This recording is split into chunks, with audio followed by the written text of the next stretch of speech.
हे फार लवकर होईल किती लढवायचं आहे आणि युती होणार नाही होणार, कारण की ही पहिलीच फेरी आहे आज.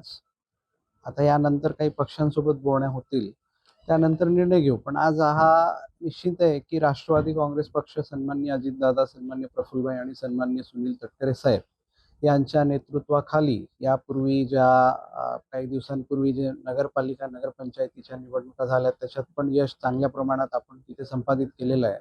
म्हणून माझं मत आहे की राष्ट्रवादी काँग्रेस पक्षाची युती झाली नाही तरी आपली स्वबळावर लढण्याची पण पूर्णतः तयारी आहे. नाही बघा, ह्या स्थानिक स्वराज्य निवडणुका याचा महत्वाचा मुद्दा हाच असतो की तुम्ही स्थानिक पातळीवरती निर्णय घेण्याची गरज असते. कारण की प्रत्येक गावात, प्रत्येक जिल्ह्यात याची परिस्थिती वेगळी राहते. म्हणून स्थानिक पातळीवर कुठे जर युती होत असेल, यापूर्वी पण आमच्या यवतमाळ जिल्ह्यात आम्ही बघितलेलं आहे की जिल्हा परिषदला काँग्रेस आणि भाजपची युती झालेली. तर हे स्थानिक पातळीवरचे निर्णय राहतात आणि याच्यावर आम्ही भाष्य करण्यापेक्षा वरिष्ठ मंडळींनी बोललेलं बरं.